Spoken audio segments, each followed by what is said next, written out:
Thank you, Mr. Chairman. Mr. Chairman and my colleagues, I think we recognize the significance of today's hearing, and we have to tackle this thing. The United States shipbuilding industry has the capacity to meet our nation's maritime needs, yet we've seen in modern history, we've seen a disturbing trend of inconsistent government contracting, excessive program engineering, design changes that are endless, lack of long-term commitment that, when all combined, that prevents shipbuilders, especially smaller shipbuilders, which have historically carried a great burden of our requirements of our nation afloat a Navy that's indomitable around the world. We need our smaller shipbuilders across the country to be vibrant and successful. But we have baked in a formula that makes it quite difficult for them to perform. And investments in like workforce expansion and infrastructure for the smaller shipyards requires a solid long-term commitment with their government partners when they're building vessels, so that they can be healthy and vibrant and have the strong workforce with time on the job and the appropriate infrastructure and modernization to perform on the next contract. So the revitalization of our shipbuilding industry could very well determine the outcome of our next conflict. So we have a heavy responsibility here to pay attention to it. And I would like to direct my first question, more if I have time, but Ms. Oakley,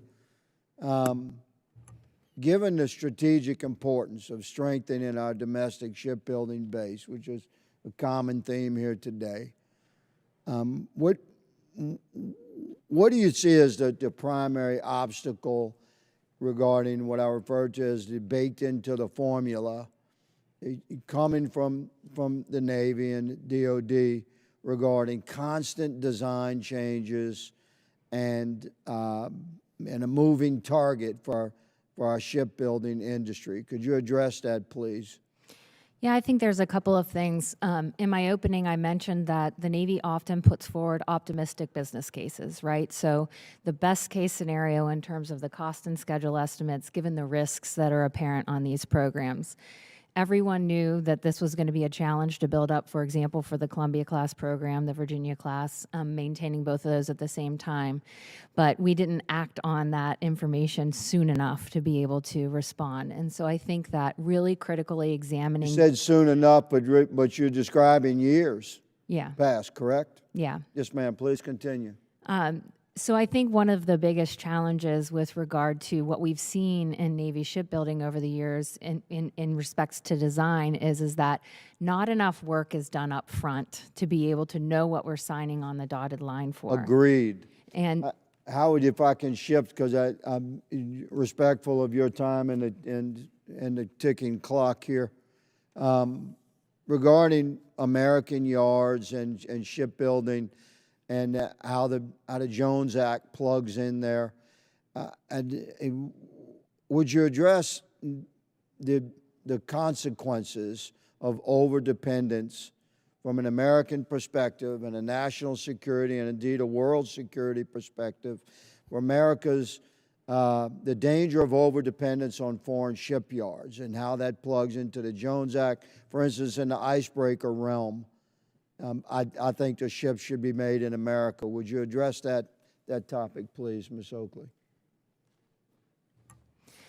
I think there's always a challenge with regard to leveraging our allies and leveraging foreign shipyards for things that are critical to our own warfighting efforts. And I think there has to be a real understanding of what the impacts of that are when making those decisions.